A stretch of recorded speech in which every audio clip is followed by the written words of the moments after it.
When I was asked to be the moderator, can you hear me?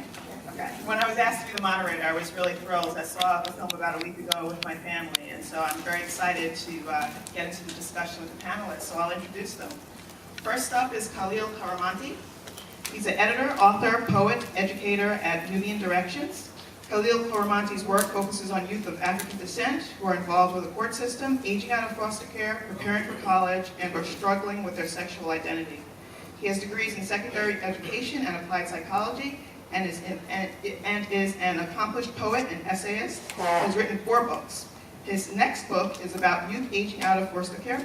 He was born in Brooklyn, like me, grew up in France, and was raised in Montreal. Welcome, Kahlil Koromantee.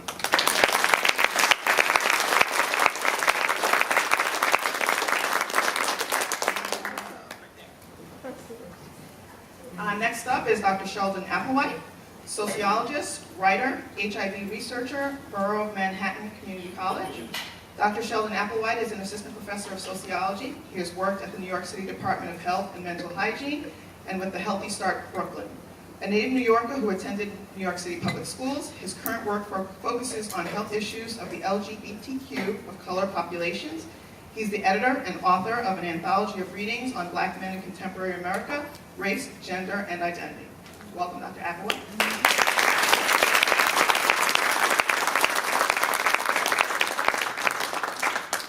Next up, we have Dr. Paul Devlin, writer, scholar, educator, U.S. Merchant Marine Academy. Paul Devlin is an assistant professor of English who specializes in 20th century American literature, African American studies. He's written for such publications as The Slate, the New York Times Book Review, Bomb Magazine, The Nation, The Wall Street Journal, as well as in scholarly journals. Paul has been a consultant for the National Jazz Museum in Harlem and Jazz at Lincoln Center, and is the book review editor of African American Review. Welcome, Dr. Devlin.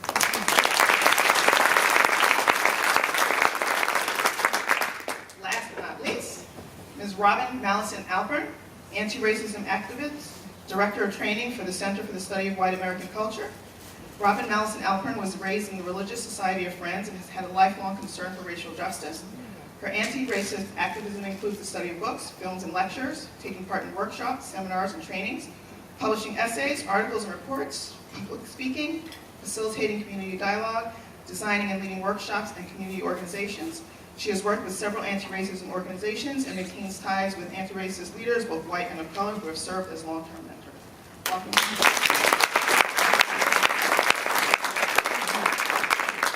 And we are fortunate to have a guest in the audience, Kirby Marcellin. His mom's in the hospital. Oh, okay. Well, Kirby is a journalist and playwright. He emigrated to the U.S. after the 2010 earthquake in Haiti. He soon discovered James Baldwin, Richard Wright, and Zora Neale Hurston, whose work helped him understand his experience as a Black immigrant. He graduated from SUNY Purchase in 2018 and is now pursuing a career as a playwright. His plays are poetic dramas dealing with the racial and political tensions.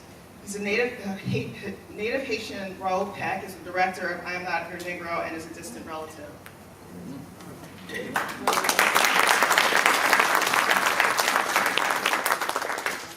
Okay, to start us off, in the beginning of the film, you might remember Dick Cavett was interviewing James Baldwin, and to paraphrase his first question, what do Black folks have to be angry about? You want to start us off on that? No, absolutely not. Hi, good evening.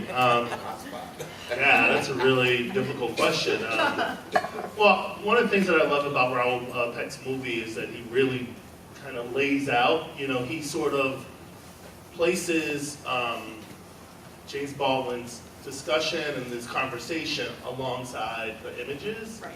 So throughout the film, you see images that discuss what Black people then and now still have to be angry about, I think, right? Ferguson, Eric Garner. I believe yesterday was the 20th anniversary of the killing of Amadou Diallo. Trayvon Martin turned 20 a couple of days ago. A young man who was 17 years old in his own community, his dad's community, going to the store to purchase Skittles and Arizona iced tea, right? He's a child, Yes. and gunned down. With no recourse, by the way, like, his killer got off. And so I think the film and, of course, the brilliant mind of Baldwin and his words, like, it really speaks to the idea of what Black people have to be angry about. And it's injustice, right? It's social injustice. I think a lot of us can see that clearly now. When he was writing it back in the 50s or 60s, we may not have had the same tools that we have today. But if you don't understand the injustice today, it's pretty jarring, so it's disturbing. And I think that those are the things that he sort of alludes to in the film. He talks about directly, not even alludes to, right? He talks about this anger, right? And he lays out a pretty concrete argument, step by step, one of the things that Black people have to be angry about then, but I still see the parallels today. Anyone else want to jump in? On that same question? You can if you like. Well, Maybe about myself and that, right? well, institutional racism, institutionalized racism, which has a long way to go before it's going to be dismantled, and that includes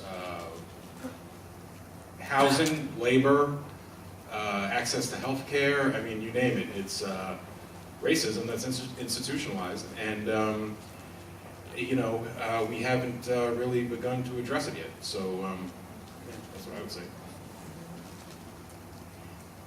On the same note, since racism impacts Americans in every single possible aspect of life, I would just say, what don't Black people have to be angry about? Although I run a school for marginalized youth in Poughkeepsie, my main concentration is the individual and collective trauma of people of African descent. And so for me, the answer would be more about how our healing continues to get interrupted. So when you hear people say, why are we so angry? Why can't we get over it? We can't get over it because our healing keeps getting interrupted. And I think if we can start the conversation there. To that point, more people are incarcerated in our country than anywhere else, disproportionately Black.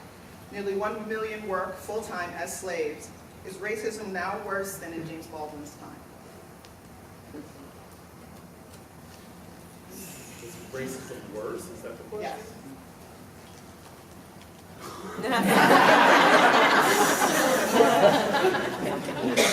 Sorry, I didn't mean to. Yeah, I don't think it's worse or better. I think it just looks different, right? It looks different. It's not as insidious, right?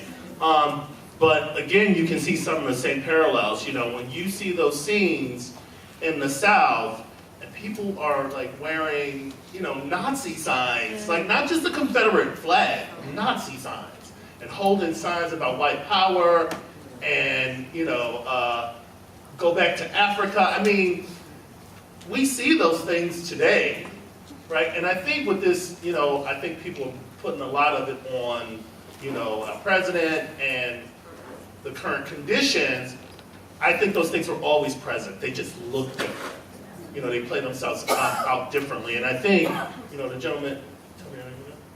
Paul, what Paul was saying about institutional racism, I think it plays itself out very much so in those ways. And because with institutional racism, if it's not right in your face, if you can't see it, then it doesn't exist. So I think people of color, not just Black people of color constantly have to struggle with this idea of, am I being discriminated against? Am I facing racism? We see the blatant stuff, and the blatant stuff is often ignored. Eric Garner, for example. But then we also have this institutional sort of like hidden covert racism that takes place, and it leaves one wondering, is it you? And so I think it's changed. I think the implications are the same, because you can still lose your life over, racial prejudice today. I think the way that it's sort of doled out looks different.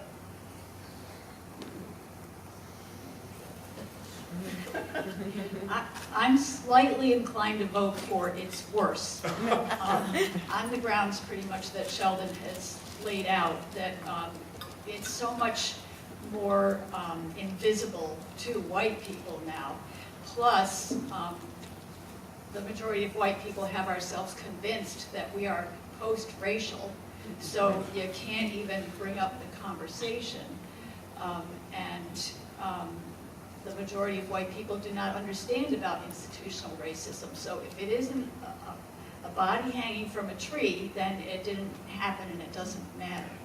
I also want to lift up, and I apologize, I don't remember for sure which black leader said this. It might have been Malcolm, but I could be wrong, who said, paraphrasing, that you asked me if things have gotten better. Well, it's like if I stick a knife 6 inches into you and pull it out 2. Is it better? Yeah. I mean, go ahead, sorry.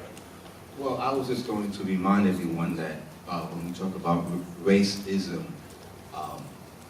it's not just black and white, it's global.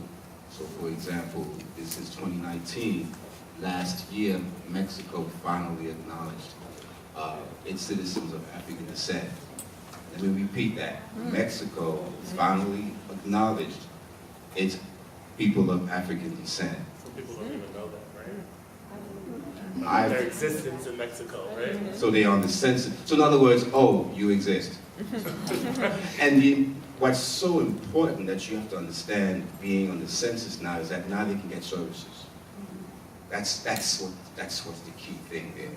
So when we talk about racism, don't just look at it as black, white, because Americans, I've had the fortune of having an international childhood, so I was able to see black people in different, outside of the United States.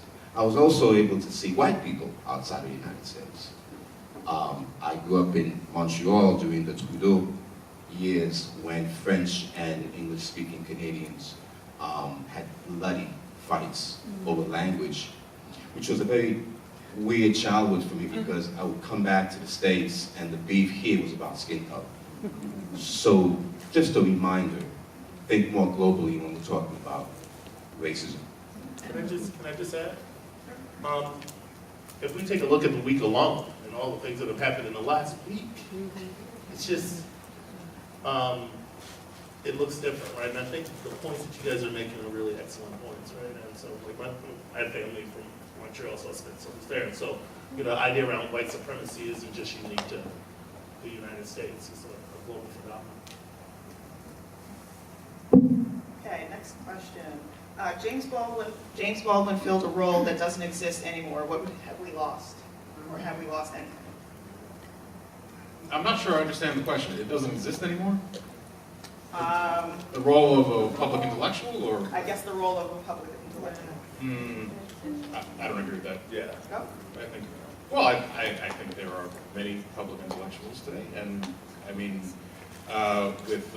you know, there are very outspoken public intellectuals, and then there are academics who write for a popular audience and appear as, you know, talking heads on TV shows, and then there's, of course, there's social media.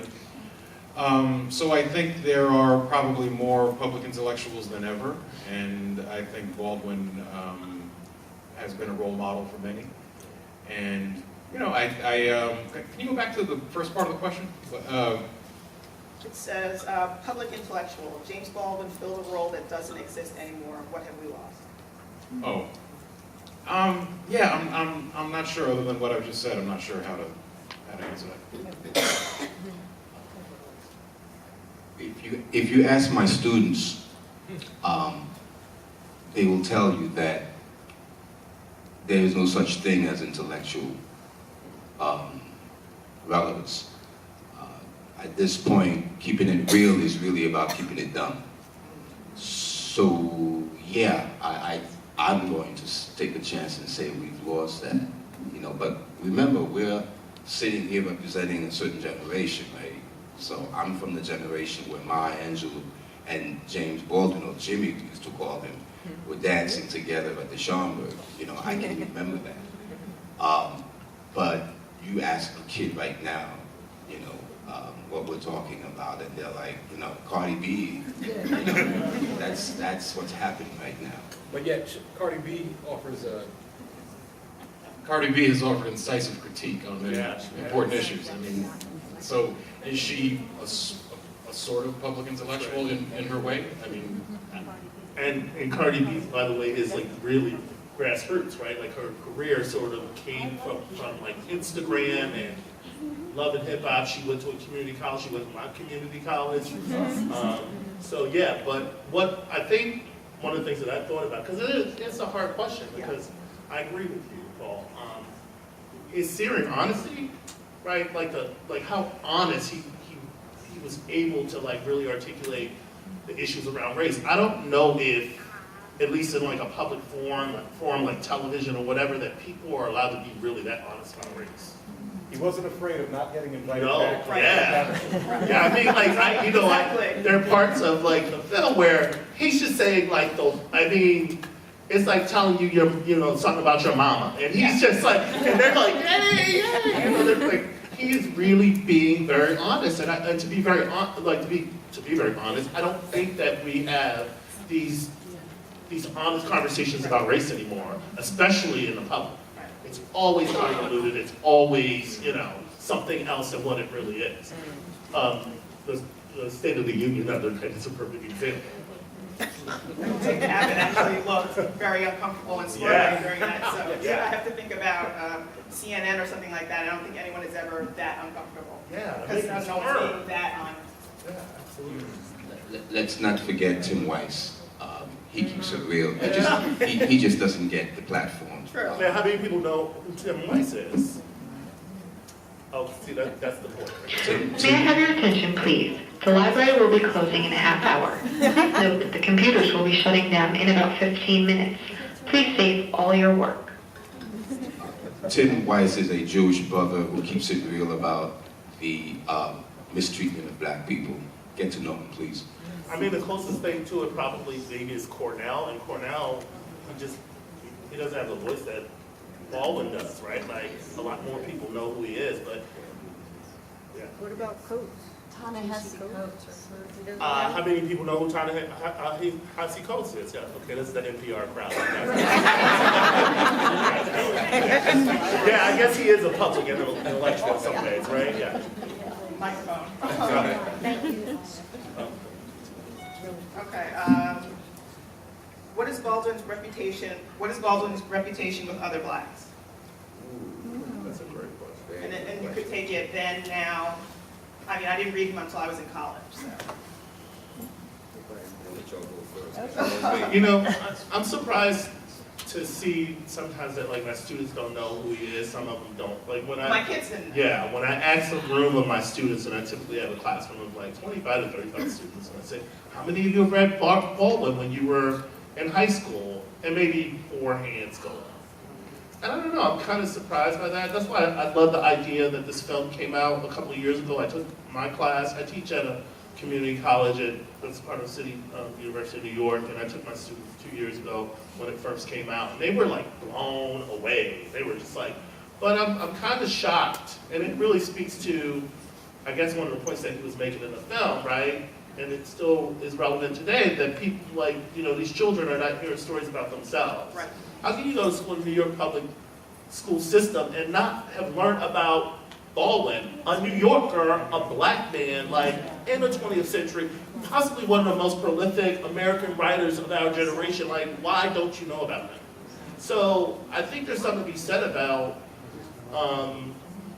what young people and young people of color and all people. I don't think just young people of color should know about Baldwin. Americans should know about Baldwin, and so it's kind of troubling to me. I do like that we do have films like this. If Beale Street Could Talk came out, a couple of months ago, excellent, loving story. So hopefully we'll see more exposure.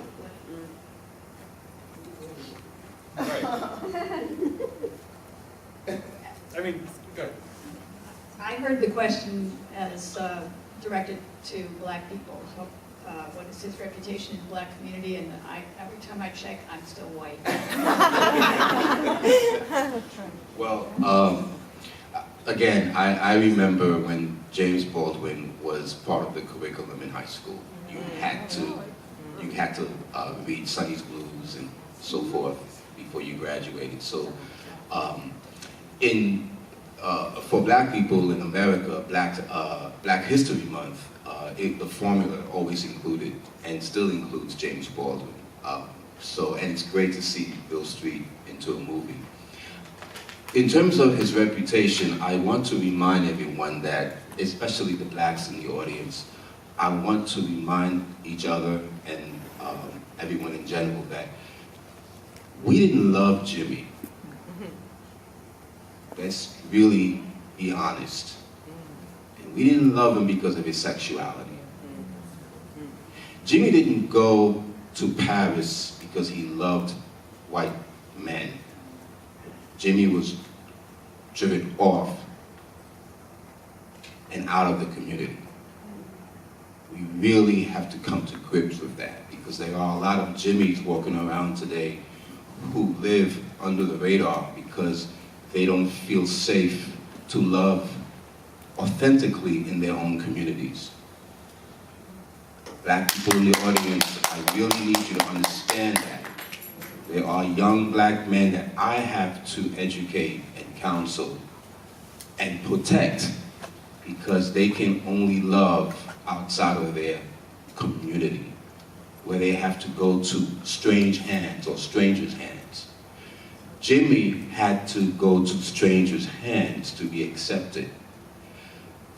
The thing with black people in particular is that we loved James Baldwin, but we despised Jimmy. If you know anything about Gil Scott-Heron, he loved calling Jimmy the F word. Amiri Baraka, who used to be Leroy Jones, used to love calling Jimmy the F word, although he apologized later. So, in terms of reputation, I don't see us dealing with that part. And I'd like us to start dealing with that. Our young men, black men in particular, need us to deal with that part.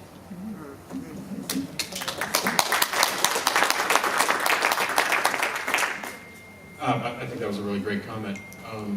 I just want to ask if it's really a fair question, because we wouldn't necessarily ask if a white writer born in the 20s was still popular in the white community. We're not going to ask, is John Cheever, John Updike still popular in the white community?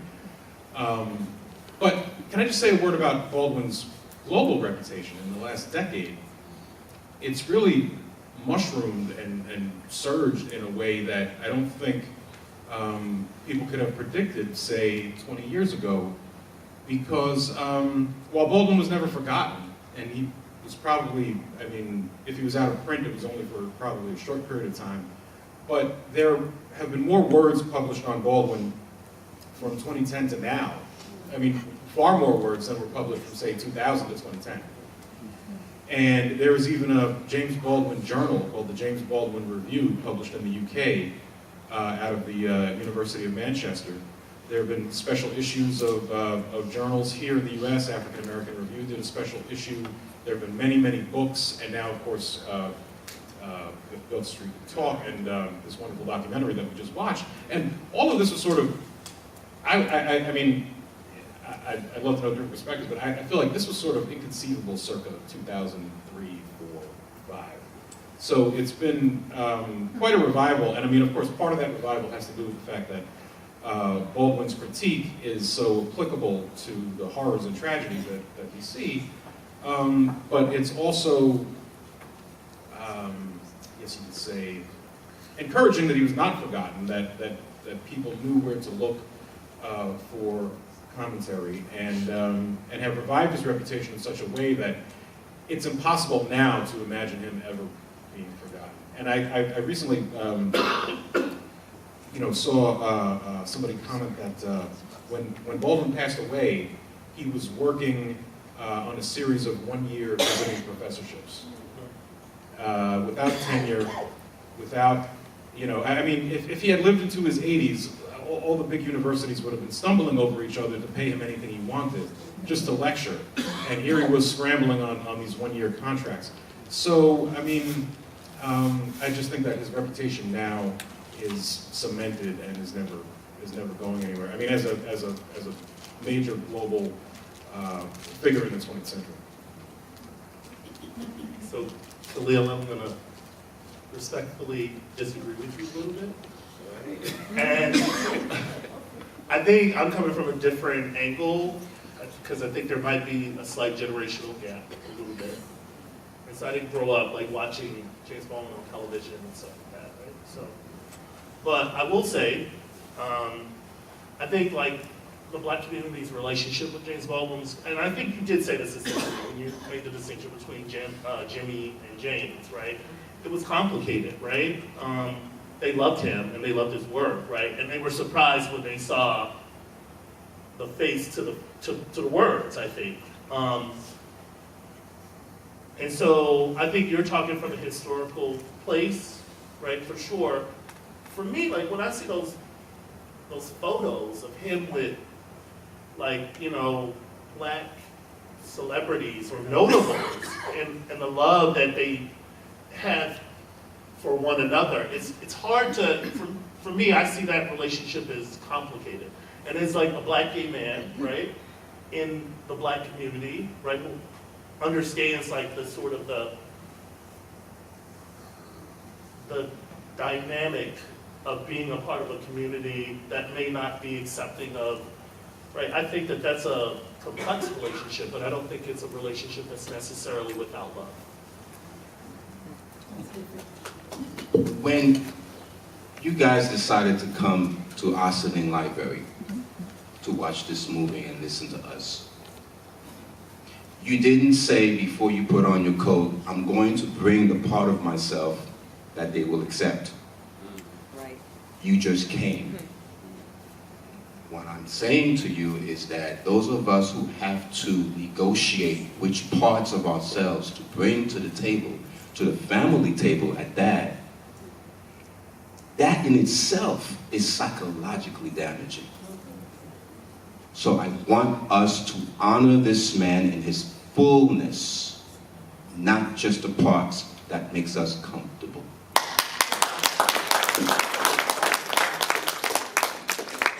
Wow, okay, let's switch gears a little bit, an audience question.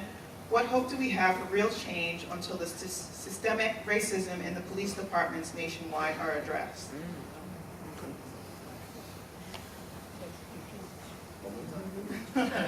What hope do we have for real change until the systemic racism in the police departments nationwide are addressed? And then it continues, possibly by dismantling the police department totally and recreating them.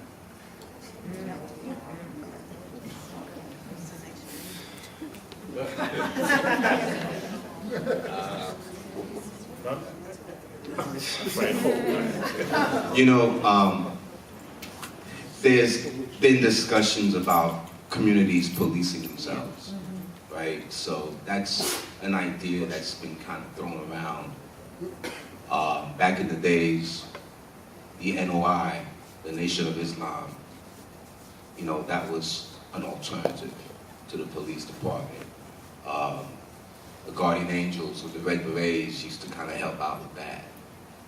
They didn't come to my hood because we didn't play the Red Beret thing. It was cute in 52nd Street on the east side, but it was not cute in Harlem. It's an idea. I think we're still struggling with police terrorism. Somebody told me to take police terrorism, the two words, police and terrorism together, take that off because, you know, that's gonna get you in trouble. It is police terrorism. That's what it is. And so I think we're just still negotiating that, guys. I don't know. I think we're just still negotiating. I guess this question points at several different things, so my mind kind of went to many places to keep track of, but I'll see if I can grab a couple quickly. One is that it's important to know, which a lot of us don't, coming up through high school history classes in the United States don't know that the police force has its roots in the slave patrols, where white people were set up to catch